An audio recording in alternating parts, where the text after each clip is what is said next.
They say that good things come in small packages. We started investigating the idea of tiny houses and really fell in love with it.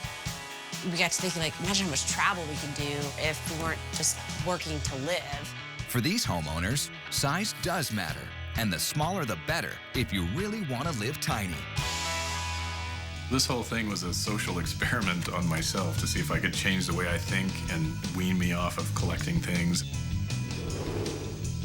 This house is so different from any other ones that I've ever seen. It has much more personality because we built it ourselves. From a cozy rainforest retreat to a sleek city bachelor pad and a Venice beach bungalow, these homes are all pint-sized paradise. The design just literally fell into place really gracefully and easily. It's not just a style of house, it's definitely a lifestyle. On Ultimate Homes, Tiny Houses.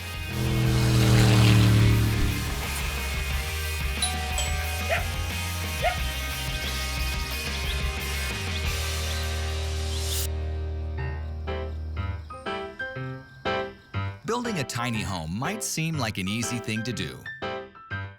But squeezing a bunch of basic needs into a couple hundred square feet takes strategic planning and sacrifice. For those willing to leave excess at the door, it's possible to live big, even in the smallest home on earth.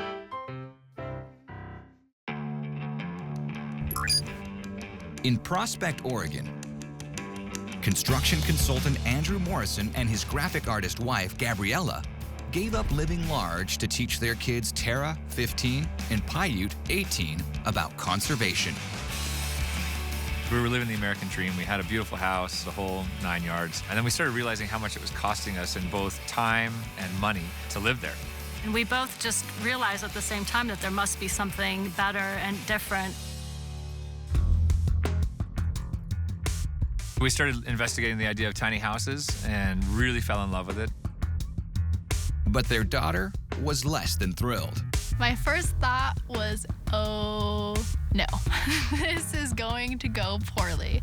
Because when we were living in our big house, we were not very good at communicating with each other. So the idea of living in the same space and practically just lofts together was really scary. Andrew and Gabriella had to figure out how to make a miniature home family-friendly. So they came up with a compromise. We have our own tiny house, which is where 90% of our time is spent. And then we have 2 smaller cabins, one for each of our children. The design just literally fell into place really gracefully and easily. The main house is 207 square feet, which includes an overhead sleeping space, a bathroom, and a kitchen. Their daughter Tara's cabin is 120 square feet. And for their son Paiute, a 160 square foot tree house. Crafting this tiny family compound cost just over $59,000. Our main house took us about 4 months to build, and it was basically just me building it. Gabriella would help me every now and then with longer things that I couldn't hold up by myself. But in general, it was a one-man show. One of the things that was really important to us was making our tiny house not feel like a tiny house. We wanted it to feel open. We wanted it to feel a connection to the outside. The use of windows and tall ceilings, even the interior finish that we chose to use, all of that was designed specifically to make that space feel bigger. The key is getting the scale right. With 4 family members converging in the main house every day, smart space planning was a must. Well, one thing that we know for sure about tiny living is that every square inch matters. That includes the space under the stairs and the cabinets that we built in.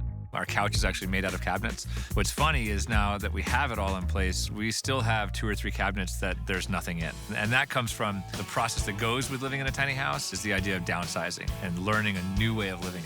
It's not just a style of house, it's definitely a lifestyle. This is sort of our main dual purpose. It's our dining area, and it's also where we do our work. So we actually work out of our home. It's 207 square feet, and it's our home office as well. So everything around this space is storage. So we've got space up above where we can store things. We have space, a tall section next to it. We have storage down below. We have storage up top. So a lot of storage allows us to keep the things that we need right next to our office or right next to the dining area. We also incorporated into the stairs, some pretty neat little cubbies that allow us to put our shoes and some hanging clothes and so forth. And just the idea is to utilize every single inch of space that we have in the house. The Morrisons like to eat dinner together, so having a complete kitchen was non-negotiable. We enjoy cooking, so we wanted to make sure we had everything we wanted. A lot of tiny houses have very small stove, but not a real stove. Here we've got the full range, full-size fridge, full-size sink. We even had room for a wine rack. Everything we need, we've got space for. A propane fireplace keeps the house toasty in winter and saves hundreds on heating bills. We don't have a cooling system. The house itself is parked within the shade of deciduous trees, so in the summer, the leaf cover comes over and it shades us, and we don't need to have any cooling system in the summer at all, which is pretty nice. The way we have our bathroom set up, we have a composting toilet that we use, so we're not using water to flush our waste with, which is really a good thing. Our system is completely compostable. Everything is self-contained. It takes care of itself when we do clean it out. And it's about once every month or so we take care of it and clean it out, and we basically in very short order have compost. We also have a shower in here and a sink like a regular bathroom. The property is off of the local electrical grid, so Andrew turned to an alternative source of power. We have a solar array. It's 6 different panels that are all tied together. Everything that has power is powered directly off of the solar. We have a very low-tech tracking system, which is a rope on either end, and we can pull the panels one way or the other. If we're able to follow the sun all the way through the day, we can fully charge our batteries, and we've got plenty of power. If we have a cloudy day or two, then we're going to have to run our generator to get our power back up. Now, one of the things that's really interesting about this style of tiny house is that it's not on a regular foundation. We're actually on wheels. So you can see behind here, we've got an axle here and an axle behind this flower plot. And the idea behind this is that we can move this home anywhere we want to. It also allows us, for here on this property, we weren't sure exactly where we wanted to make our home. We thought maybe the spot up on the hill would be nice, or maybe over here would be nice. So this allows us to move the house to different areas until we find the perfect spot to really settle in. To skirt the expense of a large foundation, Andrew set his daughter's sleeping cabin on a raised platform tied into concrete pilings. Having my own space to live in really isn't that big of a deal for me because I don't really spend any of my time over there. I just sleep in there. Because I like hanging out with my family, I spend most of my time over with them. This place took about a month to build, start to finish. We used a lot of windows again to bring cross breeze and also light into the structure. And you really feel like you're part of the forest in here. It's a really sweet space. And for his son, when my son was younger, I always said I'd build him a treehouse, and we never had the time to do it, which was sort of one of the great regrets of parenting him. So when we bought this property, we said, okay, he's going to get his treehouse. Now, the downside of that is that when you build a 17-year-old a treehouse, it ends up being a lot fancier than just a couple pallets thrown into the tree. The house itself is anchored into the trees using special treehouse bolts. They're actually designed specifically for that use. As the tree blows, they can slide back and forth, and it doesn't move the house itself. building the treehouse was trickier than Andrew expected. This took about 2 months to build. Although the structure itself is fairly similar to my daughter's cabin, the base of this, the foundation, if you will, where it's connected to the trees, is about 8 feet off the ground. So every piece of lumber that came up here had to come up 8 feet before we could actually install it. Working together to create their own living spaces also helped forge family relationships. This was a great sort of bonding moment for my son and I getting to put these in because it took both of us to turn these bolts in. They're incredibly difficult to pull in. We had about a 3-foot wrench on here as we were dragging them into position. My daughter gets a little upset because he's the only one in the entire family who has a walk-in closet. So living tiny can have its perks. And here's another one, a wood-fired hot tub. This was a lifesaver for us. We built our house during the winter months here in Oregon where it's rainy and cold. And we were in this hot tub at least twice a day. You've got a firebox here. You build the fire down in this box, which is directly inside the water, and it transfers the heat straight over into the water, so it heats very efficiently. What was initially met with some resistance is now a way of life for the Morrison family, and they couldn't be happier. Now that we live in a tiny house, it seems literally impossible moving back to a regularly sized house. We love the scale. The scale feels absolutely right for us. It took just 7 months to build the family compound, but the benefits of tiny living will last a lifetime. Living in a tiny house has just brought us together so much. Because there are no walls to hide behind, we're just so close. I wouldn't trade the relationship that we have with our kids for anything else in the world, and living tiny is a big piece of that. In the bustling city of Seattle, Washington, buying a place to live in is expensive. To own a studio apartment, on average, you'll have to shell out more than $450 per square foot. Steve Sauer found a place to call home, paying just over $100 per square foot in the garden-level basement of this apartment building. It had curb appeal, but the space, a 182 square foot storage locker, was not fit for human habitation. I came to this building and looked at storage spaces that were for sale, and basically walking through the threshold of the door, I knew it was more than storage, and I knew I could experiment and really have some fun with this place. For Steve, who designs commercial airplane interiors, drafting big uses for small spaces is all in a day's work. When he got the opportunity to make a tiny home in the basement of an apartment building, he jumped all over it. This whole thing was a social experiment on myself to see if I could change the way I think and wean me off of collecting things and make me more conscious of every decision I make, and also an outlet for my love of building. He calls it the Pico dwelling. Pico is 10 to the minus 12, or a trillionth. Might exaggerate a little bit, but it implies a really small dwelling. It's only 182 square feet, but that's still big enough for a kitchen, dining area, 2 lounges, a sleeping loft, and a bathroom.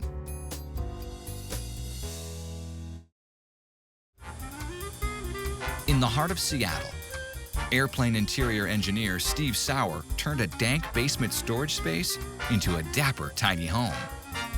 It was used as an accountant's storage room. Few people would see potential in such clutter, but Steve has a gift for small spaces, especially those with a window or two. So I just stripped it bare, having this vision that I could build it and really not expecting to be able to. You know, it was more of a challenge and probably an impossible challenge. And I just found the layout turned out to be perfect. It had 3 ceilings, it turned out. It had a drop ceiling at 8 feet, another ceiling at 9 feet, and the final ceiling at 10 plus feet. I'm not sure I could have designed this box better to fit what needs to fit in here. The window positioning and everything really lent to the design of this place. Despite its size, Steve was able to deck out his micro unit with a kitchen, bedroom, bathroom, and a lounge. A series of stations to cover his daily activities. But there was no way to fit full-sized furniture into those stations. So he had to improvise, building a custom dining table, sleeping loft, lounge chair, and built-in nooks throughout the home.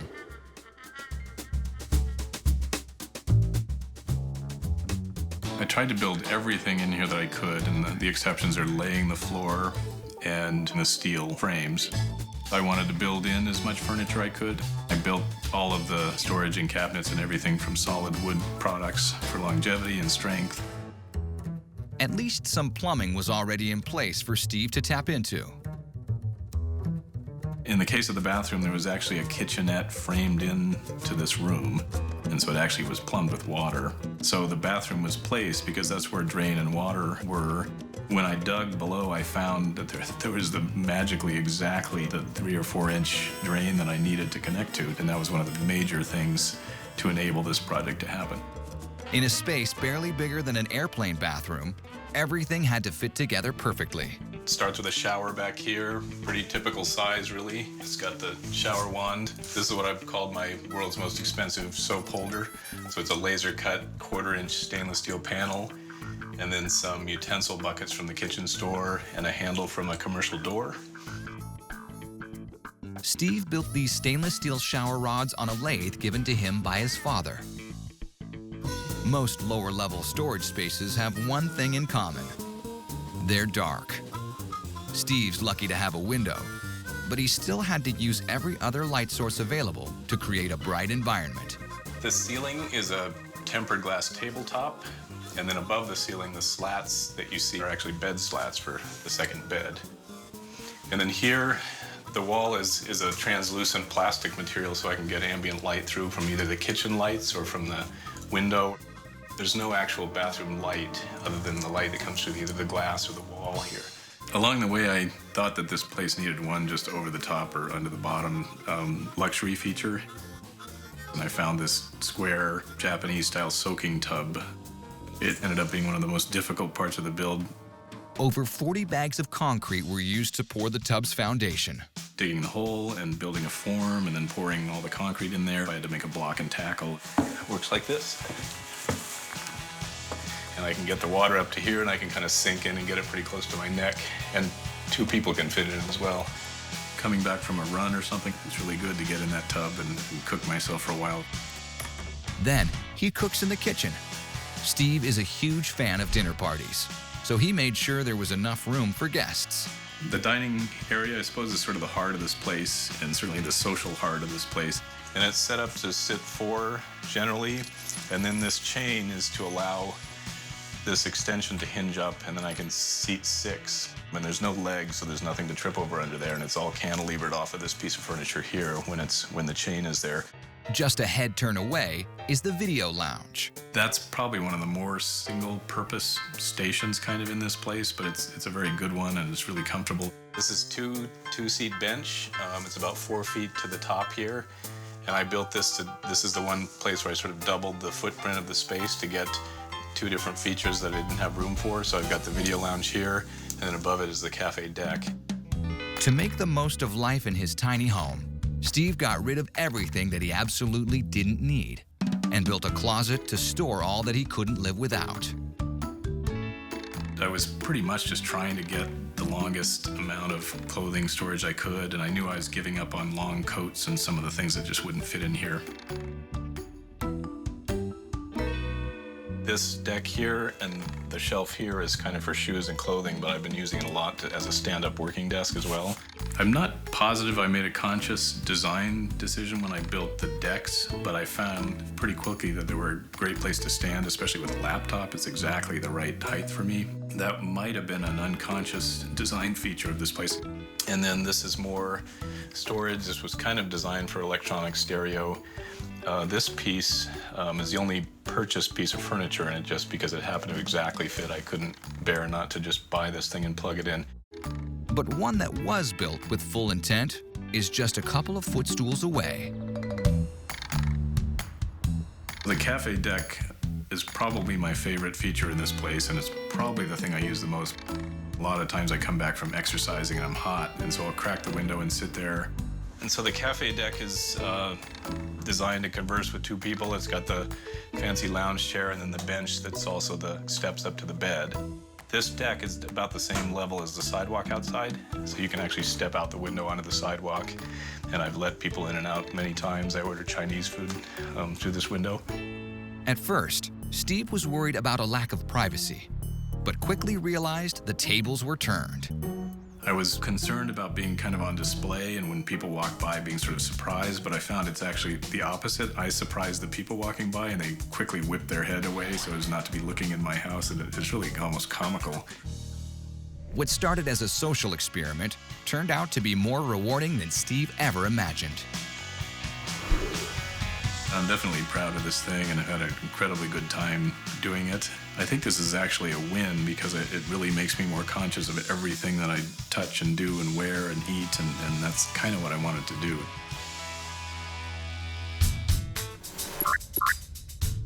In Nashville, Tennessee, John Murphy and his wife Sarah were looking for an affordable way to raise their 10-month-old daughter, Kayla.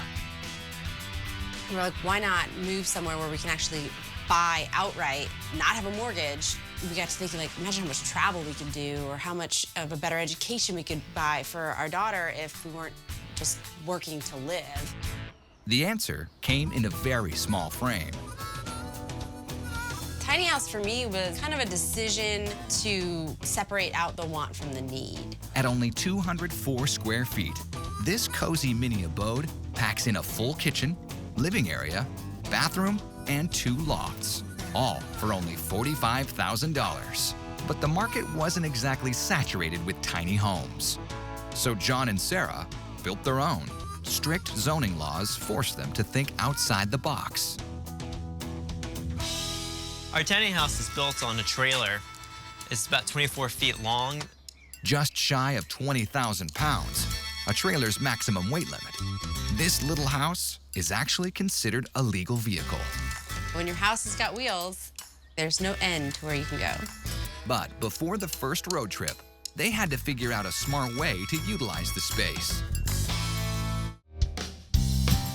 In Nashville, Tennessee, John and Sarah Murphy built a 204-square-foot tiny home on a trailer, which is actually considered a legal vehicle. But before taking the house out for a spin, they needed to do some serious space planning. When we were designing the tiny house, we wanted to make sure that the areas that we were living in the most were the biggest space.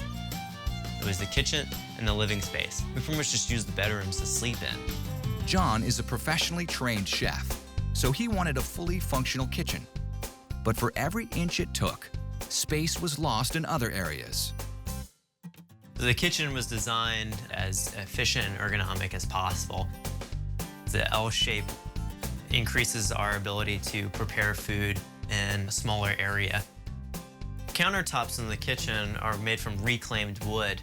The coating on the top is a marine-grade epoxy, which is completely water-resistant. This is a full-size range, but the range actually sits not quite as deep as traditional home models. It has a nice, compact cooking space on top. Everything had to be affixed, essentially, or built into the space so that the floor plan would still be open. So we got a refrigerator that's built right into the stairs that go up to the loft. We also have dry storage underneath the staircase in a cubbyhole. Condensed foot traffic was also a concern, so they had to spring for special wood floors. The wood flooring that we used in the tiny house is all reclaimed hickory. It's made from older trees, which makes it a lot harder wood. Most engineered wood in today's market are younger trees, which means they scratch a lot easier. This is really, really old wood, so it makes it hard and durable. The only way to fit 2 queen-size beds in such a small space? 2 identical lofts. Our ceilings are 13.5 feet high, but this ceiling right here only comes up to about 7 feet. We sacrificed more space on the top portion than on the bottom because we would make the bottom space where conceivably we would spend a whole lot more time to feel nice and open. But because of the angle of the roof, our highest point at 13.5 feet tall, this area where our heads are feels nice and open. The main loft is where John, Sarah, and their daughter Kayla sleep. We were thinking of how hard it would be for a toddler to scale a ladder. So we decided that the main loft would have stairs. The stairs are designed to have kind of a platform stair right at the end, so you can almost stand up to get into the loft. The other loft is up for grabs to visiting family and friends. It's accessible by this ladder right here, which has adjustable hooks. One for when it's just being stored, and then another for when it's been in use. We typically tell guests that if they've been drinking, we prefer that they sleep in the loft that has the stairs rather than the ladder. We have 2 lofts which sleep 4 people comfortably, but this also turns into a twin bed right here, as well as provide additional storage inside. We've thought about a lot of ways of incorporating and increasing our storage capacity inside of the couch and also in closets inside of the walls and also underneath the stairs. So the bathroom is separated by a barn sliding door, which saves on space. The nozzle itself is a water-saving nozzle, so it uses 33% less water than a standard shower nozzle. Our toilet is a dry flush toilet. It doesn't use any water whatsoever. I like to describe it as kind of a combination between an airplane toilet and a diaper genie. What it does is it takes this specially designed bag and basically encapsulates it, and then kind of lift it out and throw it out. By choosing energy-efficient appliances, they conserve resources and save hundreds of dollars a year in water and electric bills. They even came up with a solution to try to keep boxed-in feelings at bay. were designing the tiny house, we wanted to bring the outside space in, so we put in a lot of windows. These are double-paned suction seal windows where you can actually hear a big difference between this and this. This Nashville nest has all the amenities of a regular house, but folks around town have to see it before they believe it. We stand outside and we basically say, go in, take a look around. If you have any questions, come back out, let us know. And if they see 1 or 2 people in here, they'll just stand outside and be like, no, go, there's plenty of room, I promise. John and Sarah's small, yet well-designed home saves them a lot of money and resources. To them, living tiny is the ultimate dream come true. I'm very proud of the tiny house. When we are able to sacrifice for other things that are more important to us, that's when we can get down to what are our values. And I think that's the symbol of the tiny house.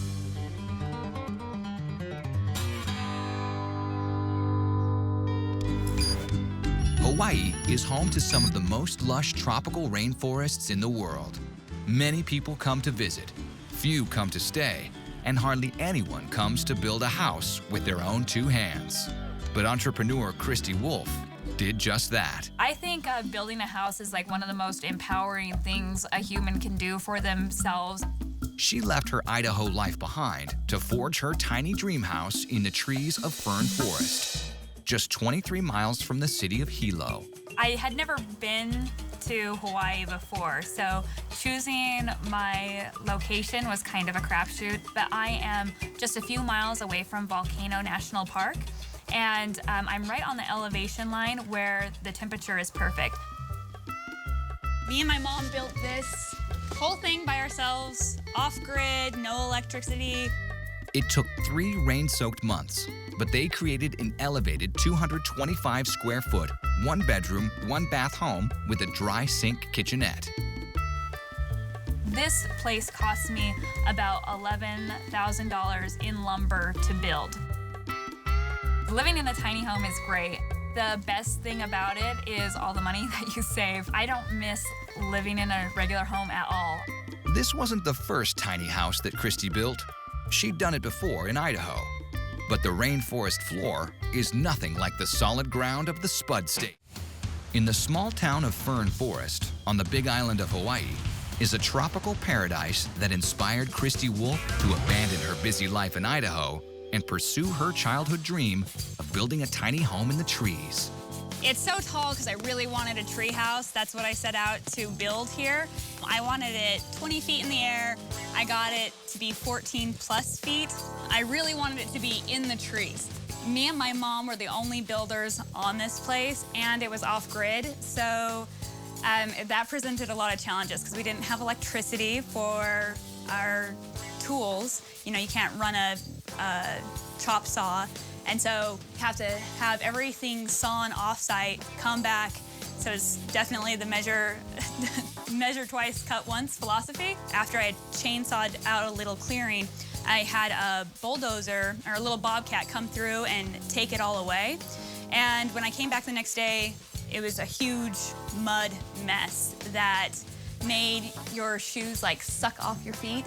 And so we ended up having to do like put logs every so often, and I had my tool belt and would jump from log to log to try to, you know, get things into place. And then it was like this endless cycle until we were able to get the floor up. It may look like the 225 square foot home is being held up by tree branches, but it's actually supported by 12 4x4 posts, 3 on each corner. I have these pier block foundation, which is really common here in Hawaii, and there's concrete underneath of those, and then they have these straps that hook to the 4x4 posts. And these are 14-foot posts, as well as we have all this framing that adds a little height to it as well. And one of the huge challenges, I am not strong, and my mom is older. And so getting these beams up into place was really difficult.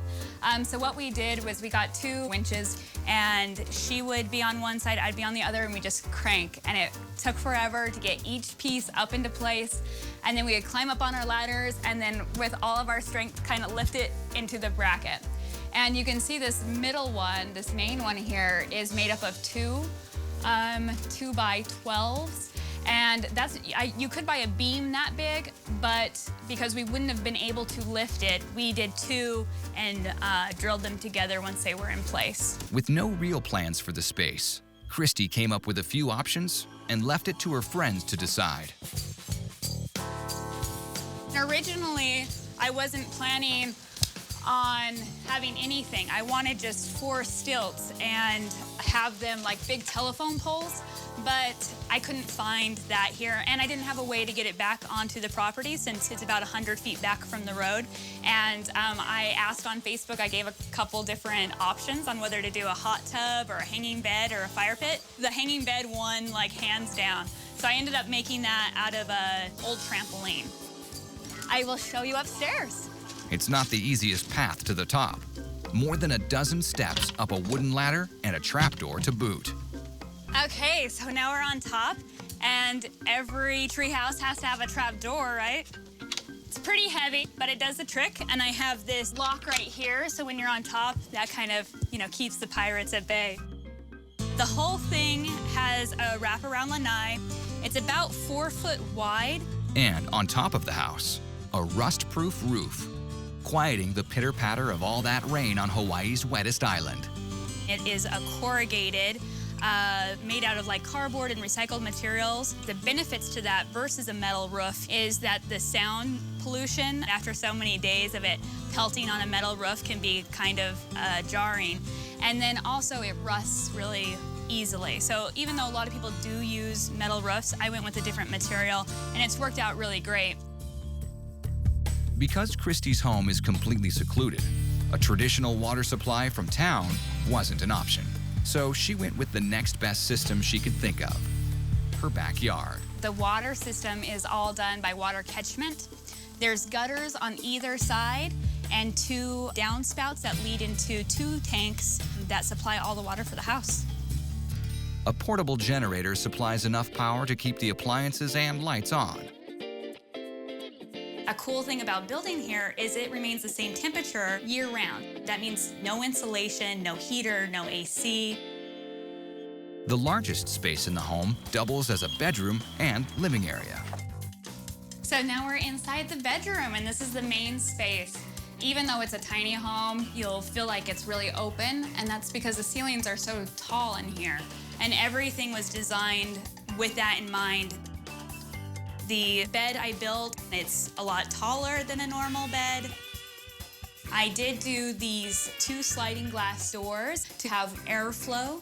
Essentially, there's just this big divider wall that separates the bedroom from the kitchen and bath area. The floor is made of 2x6 tongue and groove planks, easy to install and rot resistant. The thing that I should have done differently was reversed it. I put the raw unfinished end down below, but there's a 1/4 inch gap. It just collected dirt. So I put a self-leveling epoxy that creates this hard surface that now I can sweep and mop. I knew that I wanted the bedroom to be the main statement, but I also needed to have it function, and having the bathroom behind this divider wall that also acted like a closet, and those 2x4s make up what is now the closet in both of those rooms. Saving space also by putting the sink over top of the toilet, and also saving water by doing that. Those were different things that I tried to incorporate. To bring nature inside, Christy designed a one-of-a-kind shower space with a massive rainfall shower head. I have a pump, and it's down below with my pump, my filter, my pressure tank, and the pump that I bought was actually able to make the water come all the way through and be fine. The only wall in the shower is a tundra cork bark. It's got these living Tisdelia air plants sprinkled out throughout the whole thing, and they just get watered by the mist when somebody showers here. It's a really cool experience. But even in the middle of a rainforest, water is at a premium. So Christy came up with an ingenious plan. With every flush of the toilet, fresh water pours out of a pipe up top and doesn't stop until the toilet is refilled. Another really unique thing about this treehouse is this rock sink that is actually formed out of concrete. But what it is it's over the toilet, and I actually ran the pipe. So when you flush the toilet, the water to wash your hands comes out here, fills up the tank, and you don't waste any water. And then you can just wash your hands. And then it'll automatically turn off once the water has met its fill rate. Christy is finally living the life she always dreamed of, high among the treetops in Hawaii. What's really cool about being this high up is that you're in the trees. It's a totally different perspective. The jungle feels so abundant, and there's so much life all around. And I think creating something that didn't exist before that actually is able to provide shelter and keep you safe is extremely rewarding. 15 miles from downtown Los Angeles, in the affluent neighborhood of Brentwood, sprawling multi-million-dollar homes are the norm, but every once in a while, something like this pops up. A tiny home on a postage stamp-sized lot. Architect Rocky Rockefeller was commissioned by his client to build this special birthday present for his wife. A combination house and art studio. This is a challenging project. I've always approached even the most daunting projects with complete and total optimism. Our job is to take something that's probably not the easiest thing to conceive and do and make it work. The 170 square foot dwelling has a living and sleeping area, a fireplace, kitchen, outdoor shower, and studio. Rocky's client wanted the house to sit on the ground, but there was an issue. When we came out here, we found that this tree was kind of in the way. It's laying on the ground. No one wanted to uproot the tree, so Rocky resorted to construction techniques fit for a skyscraper. In the affluent neighborhood of Brentwood, an LA neighborhood of multi-million-dollar properties, architect Rocky Rockefeller was commissioned to create a 170 square foot tiny home for his client. But a huge tree was in the way, and no one was willing to move it. We decided to lift the house up 12 feet off the ground on top of stilts. And if the stilts are angled like this, you have to do a little logistics with that. City of LA is very particular about where you put things like this. These are the tree trunks for this tiny house. They hold it up. These steel posts are typically used in commercial buildings. Each one is anchored in cement 5 feet below the ground and run right through the interior of the house. The utilities and everything come down them, so the power and the water and the sewer, all that comes down through here. It's on a very steep hillside, very difficult to get equipment in here. You couldn't just bring a bunch of trucks in. It was tight. And building on a steep slope in an earthquake zone took some innovative engineering. They had to come up with something to keep the cliff from collapsing. This retaining wall is all concrete built into the hillside, very stable. It provides the structure to hold back the hillside, which is significant. Without that wall, we couldn't get up here to this house. You notice there's these little holes in it. These are the holes that hold the formwork together when they're building the wall. And the wall gets poured concrete, and the concrete, wants to poke out of the form. Formed with plywood panels. And every 2 feet, you have this little tie that holds these panels together. And these little ties are made out of aluminum, and they've got little caps on them. And the caps make these little holes. When the concrete started to dry and the formwork comes off, you snap off these ties, they just bend and snap, and then you're left with this little hole, and the hole sets up an architectural pattern. The added structure actually serves another, more personal purpose. So you're out here in the shower, you're in nature, you're protected, and you're completely secluded and private. Follow me. To clear the tree, the deck had to be at least 12 feet off the ground. But lifting a solid concrete slab that high wasn't an option. So Rocky constructed a wooden form on top of the house and poured concrete directly into it to create the permanent deck. Steel rebar ties the floor securely to the columns and ensures structural stability. The house may be tiny, but that doesn't mean that it lacks modern conveniences. This sliding wood door, we have the toilet. We have a full kitchen, refrigerator, hot plate, sink, teapot, and a TV, of course. We have this amazing Swedish fireplace that we love. And there are plenty of sneaky storage spaces. We have this hidden door that has not only the utilities for the house, like the electrical panel, but it's got all the bedding, all that sort of thing. The real gem of the place is the artist's studio, which the entire house was built around. And then we have where she can sit, read, and look at her art. You're looking right at the forest and the trees. It took 2 years to finish, but the tiny home was finally ready. The ultimate birthday present in one of the most sought-after spots in California. Maybe the best part is you feel like you're sitting up in the trees, way far away from Los Angeles, and peaceful. One of the biggest tourist destinations in Southern California is the vibrant town of Venice. Known for its laid-back lifestyle and gorgeous beaches, it's the perfect place to live for building contractor Kevin Lennon and his wife Sue. These days, the couple is staying in a tiny place they built in their backyard while their main house is being renovated. This house is so different from any other ones that I've ever seen. It has much more personality because we built it ourselves and we live in it. It's different than moving into somebody else's small space. It was ours. Inside the 350-square-foot abode is a queen-size bed, kitchen, living room, bathroom, and an indoor-outdoor shower, all for just $35,000. Plenty of room and amenities for two. But Kevin and Sue also have 3 kids. In Venice, California, Kevin and Sue Lennon built a tiny home in their backyard to live in while their main house is being renovated. The open-air home doubles as the neighborhood party pad and Sue's art studio. All I wanted was glass, solid glass. My husband said that was crazy because it was my creative space. I had to get creative. The details of the wood are pallets, crates, wine boxes, scaffolding, anything else I could find that had some fun kind of definition or a marking or something great on it. Sue also wanted an open, inviting space with lots of light. Some of the windows are from New York, some are from neighbors' houses.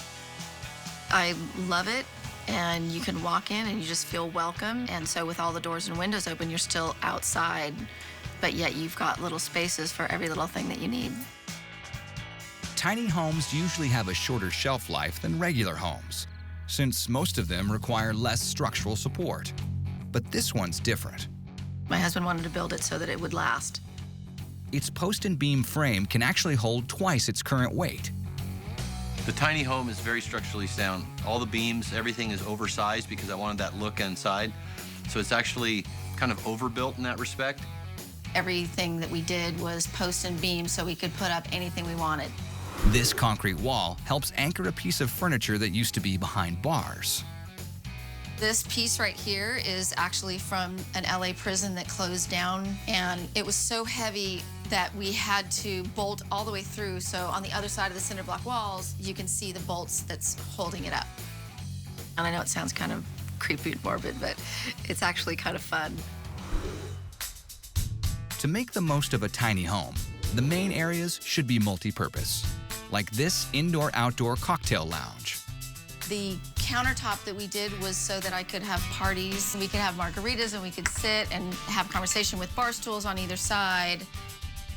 But sometimes, when you let the outside in, it can take over with a vengeance. We thought, oh, it would just die. Never died. It got bigger and bigger. As you can see, it's gone all over the ceiling. We started to cut it back because we had to do plumbing. You had to get to the wall. It wasn't damaging the structure at all, so they let nature take its course. Even if we did try to cut it back, it's still going to make its way through. And as we saw it keep growing and growing, we just loved it more and more, and so we just kept it. But it's not hassle-free. It requires daily grooming. We have to prune the inside of our house. Just off the bedroom is a bathroom with a fantastic feature. Here we are in my favorite part of the whole entire house. This is our outdoor shower, which we were so excited about that we took us only 2 weeks to build it. Again, all repurposed, reclaimed, everything, leftover tiles from a job. A sink that I actually brought on a plane from Fresno, packed in a bag, which was very heavy, but fun. And when it's time to party, the shower floor serves another purpose. We threw parties a lot, and we actually turned the shower into our bar where we opened up the windows and had a table set up, and all the ice could melt because it would go down the shower drain. It was really fun. Another area they refuse to scrimp on, the bedroom. The queen-size bed was to accommodate us as well as pets, and it lends itself to that size bed. It fits in there absolutely perfectly. But with 3 kids, one bed wasn't enough. We had to make room for the entire family to live here, kids included, 3 kids. So they came up with the plan that made everyone happy. We were the most famous family on the block. Everybody wanted to come and spend the night because the kids had pop-up tents with Xboxes and TVs and heaters, and it was an adventure. Kevin and Sue wanted to keep costs low, so they also used salvaged materials in the kitchen. The stove is a leftover from one of my husband's jobs. The sink, customer wanted to throw it away. It's perfect. But without an oven, Sue had to improvise. I learned to make a cake on a barbecue. After 3 months and $35,000, the Lennons built the beach bungalow of their dreams. There was never a moment that we wanted to kill each other or I couldn't deal with it or couldn't take it any longer. I think we all grew closer as a family. So if you want to downsize, escape to a house in the treetops, or live right in the heart of the city, all it takes is a little imagination, passion, and skill. And you too could be living large in an ultimate tiny home.